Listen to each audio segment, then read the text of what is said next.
Alright guys, welcome back to another reaction video. My name is James. Ninetailedbrush. And today we're going to be watching Haikyuu episode 19. Last episode, we just had like an epic game. I mean, obviously an epic moment for Asahi, but also just an epic match. We won against Date Tech, and we're moving forward. This is our third round, right? Yeah. In the like playoff bracket. Yeah. So we'll see. I don't know if we're gonna get another match or not.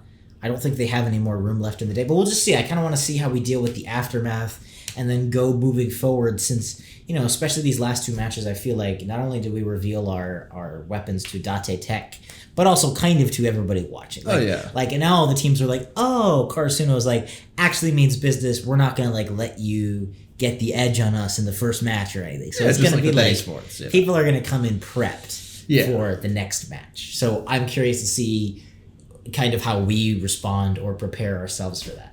But yeah, as always, thank you guys for watching. Wednesday's episode is going to be up for early access on our Patreon. If you guys want to go ahead and check that out, as well as the full-length reactions of this episode and all the other Haikyuu episodes we've done. And, you know, it does really support us and help us keep doing what we're doing, and it is pretty reasonable. But either way, thank you for joining us on YouTube. Thank you for watching. As always, to avoid the wrath of the YouTube gods, I'm going to put a free link in the description to the actual reaction, and then you can come back here to hear our thoughts, theories, and reviews. Let's just get into Haikyuu episode 19.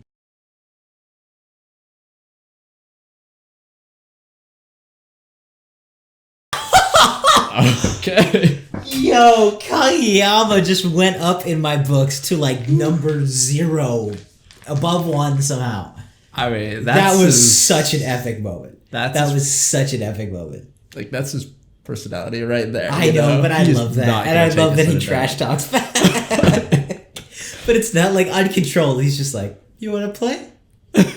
We're going to play. Yeah. Oh, he did it perfectly. It wasn't like without skill, you know? It was like at the perfect moment. They were like, oh, it was like a quadruple level play. And he faked his own people out.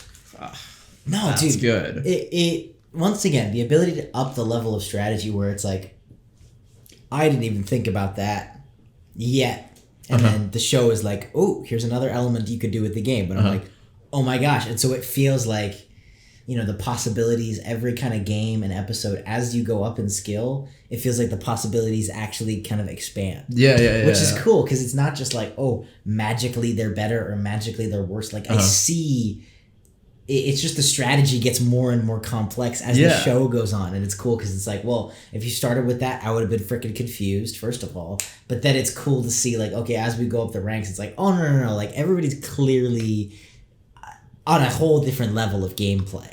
Yeah, it's a different sort of like feel, because it's not like you're just getting stronger, but it's like you already have the elements. It's just like on how you use it, you know, which is cool, because then it's like thinking like, okay, how do I trick the opponent, or how do I do this better? You know, it's kind of like that. Yeah. And I like that they focus on, I feel like the power, the strength, I guess, of different roles on the team, kind of each episode. Like, you really saw the team work together more, and like the ace, whereas now we're really seeing like, beyond just being able to do the quick serves for Hinata, you have these like, or quick attacks, sorry. You have like, you're really starting to see the calculation that goes into being a setter, and you see it with Oikawa, and you see it with Kageyama, where it's like, no, you need to assess absolutely everything, and then you need to fake out the other it's really cool. Oh yeah, no, it's really cool. Also, like, we get a little bit of glimpse of Oikawa's kind of personality, because before he did really feel like, okay, like a pretty boy, you know, he looks good, he's pretty good at, you know, sports and things like that. But I mean, we see him, you know, getting the recording of Carsino's game. Yeah. Even though like people do seem to think that, hey, he doesn't care. Albajoisai should be able to win. Right? Oh yeah. You know, and it's kind of like, he feels a lot more earnest and hardworking than he actually shows, you know, up front. Yeah, and I like that. I mean, I still like, I think he's a good villain. I'm still kind of like rooting very much, because I know people like him as a character, right? When I first saw him, I was like, oh, he's so annoying, which he definitely has grown. I'm not like a fan of his yet. No, he's definitely still an antagonist, but he's a really well done antagonist. Oh yes. And like, even the end, he's very well done. I like his character a lot.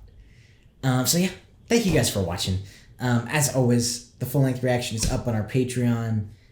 Wednesday's reaction's up on our Patreon if you want to check that out. But really, just thank you so much for watching. I know this has been a long show and a bit of a long journey, and you guys have been really loyal and just awesome about commenting and watching. Just kind of a cool little community. So thank you guys for watching so much. If you're new here, welcome. Hopefully you decide to stick around, and if you do, like, subscribe, and as always, we will see you in the next video.